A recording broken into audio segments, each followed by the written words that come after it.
네, 오늘 말씀 가운데에서도 베드로라는 사람은 성도들에게 고난 가운데에서 또한 이 낯선 땅에서 우리의 믿음에 대해서 적대적인 시선으로 바라보고 또 대하는 그런 사람들을 만나는 그런 성도들에게 어떻게 우리가 이 세상에서 잘 살아갈 수 있을지, 어떻게 하면 그 고난과 그런 적대적인 감정들을 잘 대처하면서 살아갈 수 있는지를 이야기해주고 있습니다. 사실 이런 적대적인 감정들, 또 우리를 무례하게 대하는 사람들, 이런 것들은 그리스도인들에게만 있는 것은 아닙니다. 사람들도 때로는 살아가다가 삶에서 나에게 막대하는 사람들, 무례하게 대하는 사람들, 예의 없게 대하는 사람들을 만나곤 하죠. 그럴 때 사람들이 느끼는 감정들은 자존감이 떨어진다라는 그런 마음일 겁니다.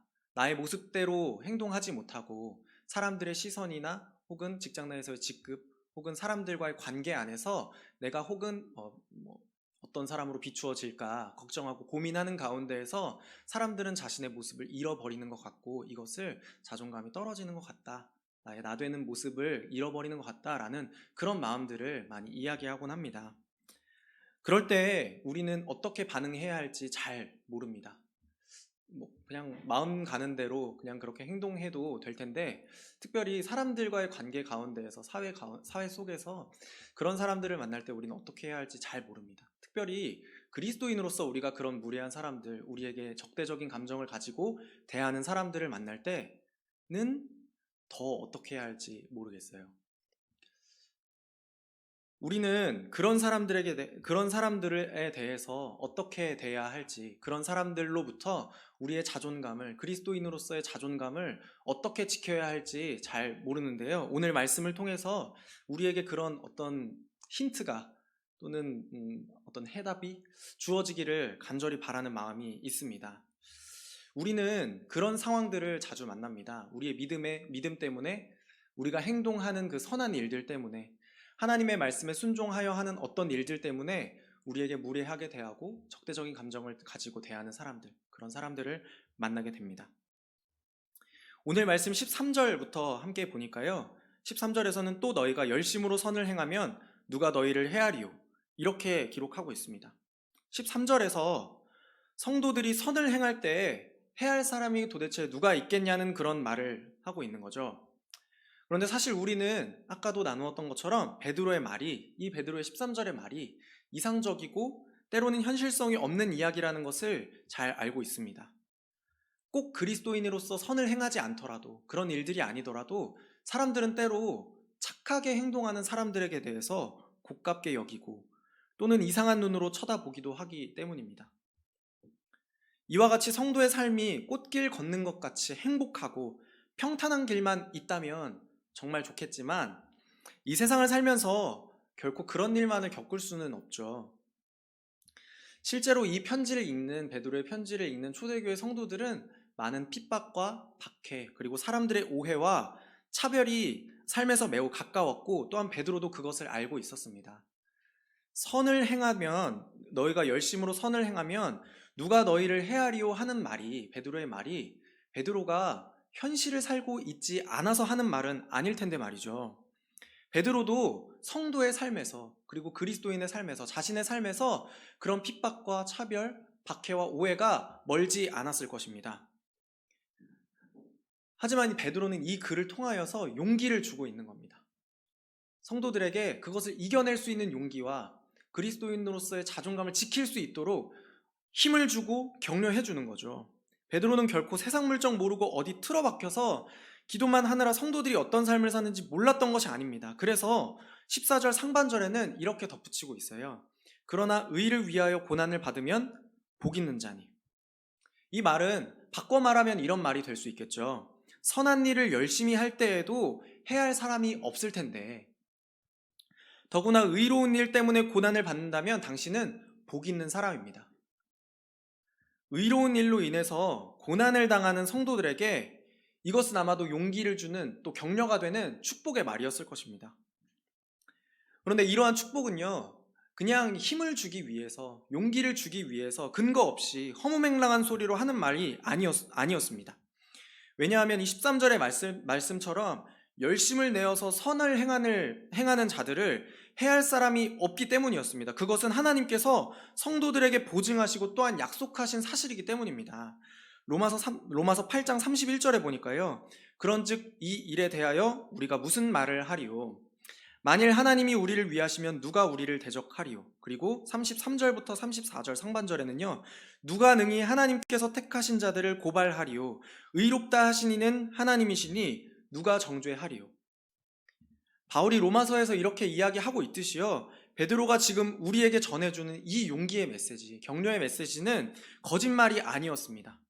열심을 가지고 선을 행하는 사람들을 해칠 수 있는 사람은 없는 거죠. 왜냐하면 그들을 의롭다고 여기시고 그 선을 행하고 고난을 받는 그리스도인들이 정당하다고 말씀해 주시는 분이 바로 의로움 그 자체이신 하나님이시기 때문입니다. 성도로서, 그리스도인으로서 그런 삶을 산다는 것은 언제든지 우리를 해하고자 하고 또 적대적인 사람들, 우리를 무례하게 대하는 사람들을 만날 수 있는 삶인 것 같습니다. 그러한 외부의 위협이나 핍박을 만나다 보면 우리는 세상 가운데에서 쉽게 위축되곤 합니다.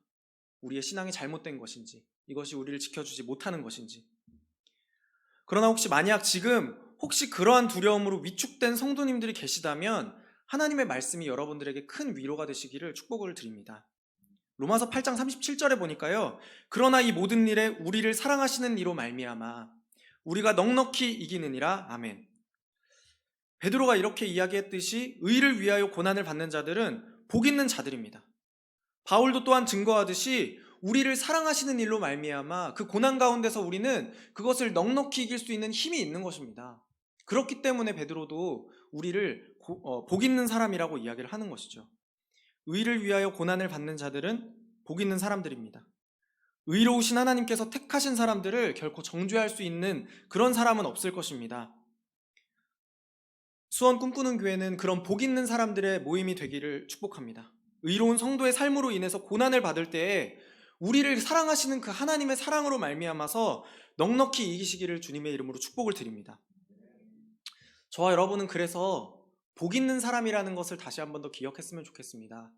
누군가 우리에게 무례하게 대하고 우리의 신앙을 공격하고 그것들로 핍박하고 박해할 때에 여러분들이 복 있는 사람이라는 것을 꼭 기억하시길 바랍니다. 그런데 문제는 세상 속에서 살아갈 때 그것을 잊어버리는 경우가 많이 있다는 거죠. 정말 우리의 모습이 복 있는 자의 모습인지, 복 있는 자의 삶인지 잊어버리게 되는 때가 있게 되는 겁니다. 오히려 우리는 우리가 선하게 행동하는 것처럼 또 우리가 하나님의 말씀에 잘 순종하면서 살아가는 것만큼의 합당한 대우를 받지 못하는 것처럼 보일 때도 있습니다. 그렇다면 고난의 때에 이러한 내적인 확신이 내가 복 있는 사람이고 하나님께서 나를 지켜주실 것이고 하나님께서 나에게 베풀어 주시는 그 사랑으로 말미암아 넉넉히 이길 수 있는 사람이라는 것을 우리가 확신하게 되었다면, 믿음으로 신뢰하게 되었다면 그것으로 우리가 외부로 반응하고 드러내고 나타낼 수 있는 방법은 어떤 모습이 있을까요? 그리스도인들이 고난과 핍박 그리고 오해와 차별로 우리를 대우하는 세상을 향하여서 어떻게 반응하는 것이 좋을까요? 먼저 첫 번째로 성도들은 교회 밖에서 찾아오는 고난과 핍박을 두려워할 것이 아니라 첫 번째, 고난당한 그리스도를 주로 삼아 거룩하게 해야 하고 또한 그분을 두려워해야 한다고 오늘 말씀에서 이야기합니다. 14절 하반절부터요 15절 상반절까지 제가 한번 읽어볼게요. 그들이 두려워하는 것을 두려워하지 말며 근심하지 말고 너희 마음에 그리스도를 주로 삼아 거룩하게 하고. 아멘.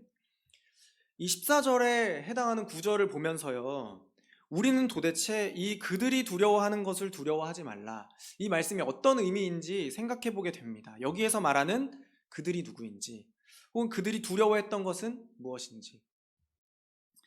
우리가 잘 알고 있는 것처럼요 베드로는 유대인이었고 또한 히브리 성경에 대한 지식과 이해가 있었던 것 같습니다. 그래서 구약 성경에 대한 이해가 있는 독자들이라면 이 말씀을 이사야서의 말씀과 또한 그 상황과 포개어서 생각해 볼 수 있다는 것을 알았을 것입니다. 그 말씀은 이사야 8장의 말씀인데요 8장 12절에 보니까요 이 백성이 반역자가 있다고 말하여도 너희는 그 모든 말을 따라 반역자가 있다고 하지 말며 그들이 두려워하는 것을 너희는 두려워하지 말며 놀라지 말고. 그들이 두려워하는 것을 두려워하지 말며. 이 말씀이 베드로전서 3장 14절 하반절의 말씀과 포개어져 있는 것처럼 보이죠. 지금 이 말씀 가운데에서 선지자 이사야의 말씀은 남유다 백성들을 향하고 있었습니다. 남유다의 상황은 위태로운 상황이었습니다. 이 상황 가운데에서 북이스라엘과 또한 아람이라는 나라의 위협을 당하고 있는 상황이었기 때문이죠. 이 두 나라가 맺은 동맹은 남유다를 향하고 있었고 그들을 위협하고 있었습니다. 이것은 이사야 7장 2절에 이 두 나라의 위협을 이 남유다의 왕인 아하스와 백성들이 어떻게 느꼈는지, 어떻게 받아들이고 있었는지를 잘 이야기하고 있는데요. 이사야 7장 2절에 보니까요, 숲이 바람의 흔들림 같이 흔들렸다라고 이렇게 기록하고 있습니다.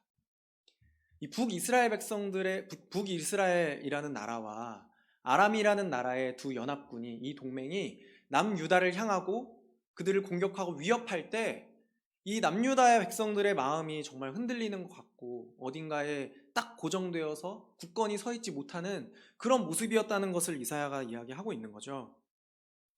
그렇다면 이 두 나라의 계획에 맞서서 남유다라는 나라가 존속할 수 있었을까요? 그 계획에 맞서서 그 위협을 잘 피하고 이겨낼 수 있었을까요?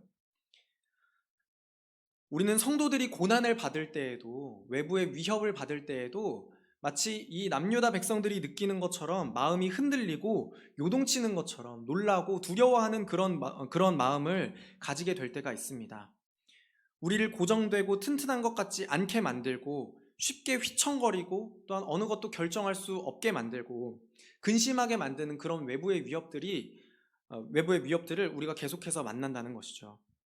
그러나 하나님께서는 이사야 선지자를 통해서 유다 백성들에게 그들을 두려워하지 말고 놀라지 말라고 말씀하십니다. 그 이유는 바로 그들이 두려워해야 할 대상이 어떤 나라들의 연합이나 동맹, 유다 백성들을 위협하는 외부의 공격이 아니기 때문이었습니다.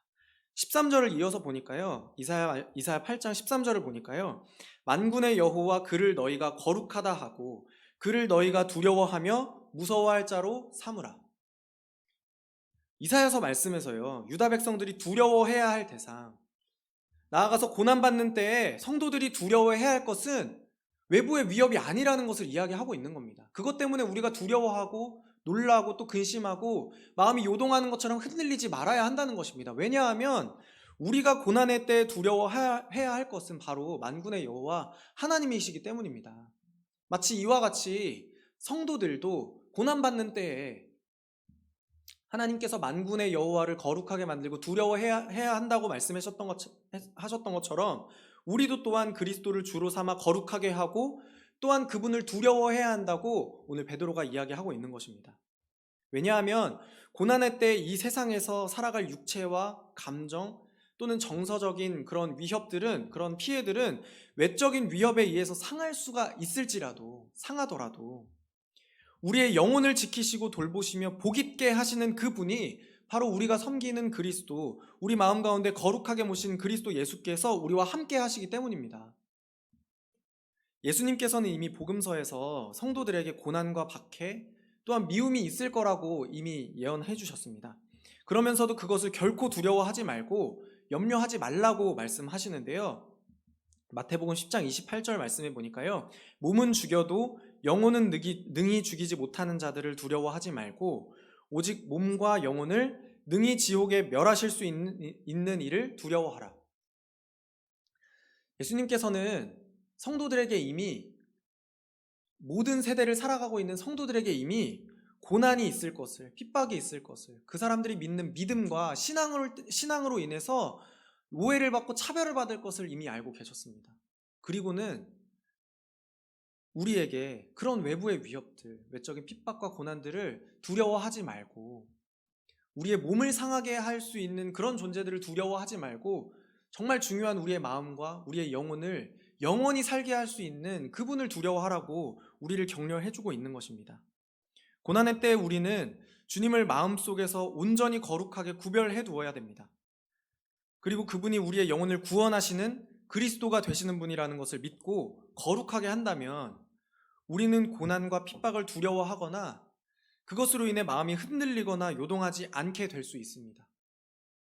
성도 여러분, 혹시 여러분들의 삶 가운데에서 이러한 고난과 위협과 핍박과 차별 때문에 위축되고 자존감이 떨어지고 또한 어떻게 해야 할지 몰라 마음이 요동하고 있다면 이 말씀을 붙잡고 그 마음이 강건하게 되시기를 축복합니다. 하나님께서 여러분들을 지켜주시고 계십니다. 하나님께서 여러분들의 몸과 여러분들의 삶, 여러분들의 정서와 여러분들의 감정들을 돌보고 지켜주시고 계십니다. 그렇기 때문에 우리는 그분을 우리의 마음속에서 주로 삼아 거룩하게 해야 할 것 같습니다. 이어서 베드로는 성도들이 세상에서 고난을 당할 때 보일 합당한 반응에 대해서 이렇게 설명하고 있는데요. 15절 하반절에 보니까요. 너희 속에 있는 소망에 관한 이유를 묻는 자에게는 대답할 것을 항상 준비하되 온유와 두려움으로 하고, 성도들이 고난받을 때 보일 수 있는 그 합당한 반응은 두 번째로 온유와 두려움으로 소망의 이유에 대한 대답을 준비하는 것입니다. 세상에서 고난과 핍박을 당할 때 성도들의 반응은 세상에서 보았을 때는 어쩌면 정상적인 반응은 아닐 수 있습니다. 왜 멀쩡할까? 왜 아무렇지도 않아 할까? 왜 도리어 고난받는 일 때문에 즐거워할까? 그 이유는, 성도들이 즐거워할 수 있고 그 고난을 담대하게 받을 수 있는 이유는, 두려워하지 않을 수 있는 이유는 바로 우리에게 소망이 있기 때문입니다. 그 소망은 이미 베드로전서 1장에서 설명했듯이 결코 썩지 않고 더러워지지 않고 영원히 낡아지지 않는 그런 영구한 유산, 곧 하나님의 나라에 대한 소망입니다. 그러나 아직 보지 못하고 또한 가지지 못한 것을 마치 실제로 소유한 것처럼 그 고난을 이겨내고 담대하게 받아들이는 그 성도들의 모습을 아마도 믿지 않는 사람들은 이해할 수가 없겠죠. 베드로는 그런 사람들에게, 그런 성도들에게 자신이 대답해야 할 것을 미리 준비해야 한다고 이야기를 합니다. 이 대답할 것, 대답이라고 번역된 이 단어가 아폴로기안이라는 단어인데요. 일반적으로는 법정에서 자신의 일들을 변호할 때, 자신의 상황을, 고발된 그 상황에 대해서 변호할 때 사용되는 그런 단어였다고 합니다. 그러나 이 베드로는 오늘 말씀 가운데에서 너희들이 법정에 섰을 때, 그 일 때문에, 너희의 생활 방식 때문에 너희들이 법정에 섰을 때 너희들이 대답할 것을 준비하라, 이렇게 이야기하지 않고요. 너희가 대답할 것을 항상 준비하라고 이야기를 합니다. 우리가 일상에서 만나는 많은 사람들과 대화를 하고, 또한 그런 기회가 있을 때 우리에게 언제든지 믿는 믿음의 정체가 무엇인지를 설명할 수 있는 준비가 되어 있어야 한다는 의미겠죠. 여러분, 혹시 기독교 신앙은 감정적이라고 생각하나요? 혹은 비이성적이고 시대착오적인 부분이 있다라고 생각하십니까? 물론 때로는 우리의 모습은 감정적이게 보일 수가 있을 것 같습니다. 하나님께서 우리의 감정과 감성을 통하여서 하나님의 은혜를 경험하게 하시기 때문입니다. 때로는 우리의 이성으로는 설명할 수 없는, 어떤 논리로는 설명할 수 없는 그런 신비로운 영역도 존재하는 것이 분명하죠. 그러나 그것은 우리의 믿음을 설명하는 일부분일 뿐입니다. 그리스도를 믿는 믿음은 저는 논리적이고 또한 정교하고 설명이 가능한 믿음이라고 생각합니다. 그래서 우리가 기회가 있을 때 우리에게 다른 사람들과, 그 믿음을 알지 못하는 사람들과 대화할 수 있는 기회가 있을 때 그것을 설명해주고 우리가 믿는 믿음과 우리가 가지고 있는 그 소망에 대해서 대답할 수 있는 그런 준비가 되어 있어야 하는 것이죠. 베드로는 성도들에게 모든 신자들이 자신이 믿는 것의 정체가 무엇인지를 설명할 수 있는 준비가 되어 있어야 한다고 이야기를 합니다. 그런데 그것이 결코 굉장히 수준 높고 학술적인 그런 격조 높은 토론을 이야기하는 것만은 아닐 것입니다. 그래서 우리는 일상 속의 어떤 대화 가운데에서도 우리가 믿는 믿음에 대해서 설명할 수 있는 기회를 달라고 하나님께 기도해야 합니다. 그리고 그런 기회가 있기를 바라야 합니다. 그리고 그 기회를 만났을 때 우리가 믿는 믿음에 대해서, 우리가 어떤 소망 때문에 그 고난을 견딜 수 있는지, 우리가 믿는 믿음이 어떤 즐거움을 우리에게 허락하시고 어떤 은혜를 우리에게 베풀어 주시는지를 설명하고 대답할 수 있는 그런 준비가 되어 있어야 할 것입니다. 그런데 여기에서 주의해야 할 것은 15절 마지막에 온유와 두려움으로 하고라는 구절인데요. 믿음을 갖지 않은 사람들은 그리스도인들에 대해서 무관심할 수도 있고 때로는 적대적일 수도 있습니다. 또한 우리가 가진 믿음에 대한 그 질문이 정말 궁금해서 물어보는 그런 질문이 아니라 조롱하고 또 웃음거리로 만들기 위해서 혹은 그 시간을 때우기 위한 재료 중에 하나라고 생각하고 물어보는 것일 수도 있습니다. 그럴 때 우리는 그런 사람들에게 이렇게 반격을 시도한다거나 오히려 그 사람들을 넘어뜨려서 우리의 믿음의 우월함을 증명하려고 한다거나 그런 태도를 쉽게 가질 수 있게 되는 것 같습니다. 그러한 실수들이 우리 가운데 있을 수 있는 것 같습니다. 그러나 베드로가 오늘 말씀 가운데에서 신자들에게 요청하는 것은요, 그 소망에 대해서 대답할 준비를 하고 있으라는 것이지 반격하거나 그들을 넘어뜨릴 준비를 하고 있으라는 말이 아닙니다. 일반적으로 이 온유함이라는 단어는 온화하고 침착한 모습을 가리키는데요, 특별히 성경에서는 이 온화함이라는 단어를 겸손함이라는 단어와 함께 쓰기도 하거든요. 하나님을 향한 두려움과 경외심, 그리고 겸손함은 사람을 향하여서도 나타나야 한다는 거죠.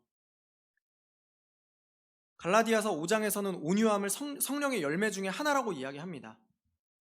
이 대답할 것을 항상 준비하라는 이 베드로의 말이, 그래서 저는 논리적으로 어떤 말을 준비하고 성경 공부를 열심히 지금까지 해와서 교리 공부를 열심히 해서 그 어떤 사람에게도 말싸움에서 지지 않도록 그렇게 준비를 하라, 뭐 그런 의미로 받아들일 수도 있겠지만 저는 그것만은 아닌 것 같더라고요. 대화 매뉴얼을 준비하라는 이야기가 아니라 우리의 소망에 관한 대답을 할 때 그 성령의 열매로 성령의 인도하심을 받아서 성장하고 성숙한 인격에서 자연스럽게 드러나는 것을 우리에게 주문하는 것 같습니다.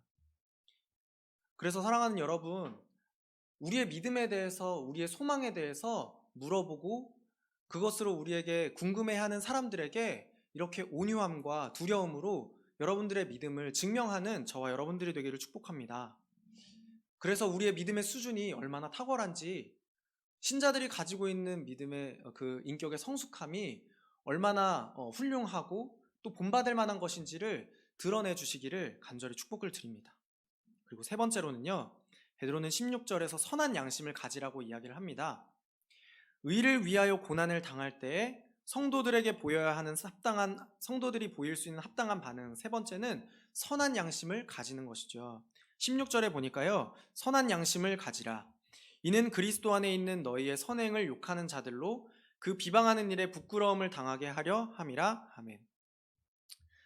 이 선한 양심이라는 단어에서 양심이라는 헬라어 단어의 원래 의미는 함께 안다는 뜻이래요. 일반적인 우리가 의미로 양심에 대해서 이야기를 할 때 옳고 그른 것을 분별할 수 있는 도덕적인 능력을 양심이라고 이야기하잖아요. 그래서 공공장소에서 쓰레기를 버리지 않아야 하는 일들이 동서고금을 막론하고 어디에서나 다른 사람들과 함께 알고 있는 일이기 때문에 그런 일들을 했을 때 우리가 너 양심도 없냐? 너는 양심도 없니? 이런 이야기를 하게 되는 거죠. 부도덕한 일이나 사회적으로 용납되기 어려운 일들을 하는 사람에게 우리는 그 양심이 어디 있느냐에 대해서 물어보곤 합니다. 모두가 함께 알고 있는 것을 너만 모르고 있는 거냐라는 의미이죠. 아무도 보지 못하는 상황에서도 잘못을 저지르고 그 사람이 잘못한 것에 대한 가책을 느끼는 이유도 우리에게 양심이 있기 때문입니다. 그런데 이 문제는 모든 사람이 가지고 있는 이 양심이 모든 시대에 모든 문화에서 가지고 있었던 모든 사람들이 가지고 있었던 이 양심이 적절한 때에 적절하게 작동하지 않을 수가 있다는 게 문제입니다. 죄악 가운데에서 태어난 사람이 부패한 세상 가운데에서 살아가기 때문에 이 사람의 양심이라고 하는 것은 잘못에 대한 가책을 느끼지 못하게 하거나 또는 이것이 정말 옳은 일인지 그른 일인지 적절하게 판단하지 못하게 만드는 것이죠. 그래서 오늘 베드로가 이 선한 양심을 가지라고 했을 때 이 선한 양심은요, 이 선한 행실이 그리스도의 피로 정결하게 된 깨끗한 양심을 가져야 한다는 것을 의미합니다.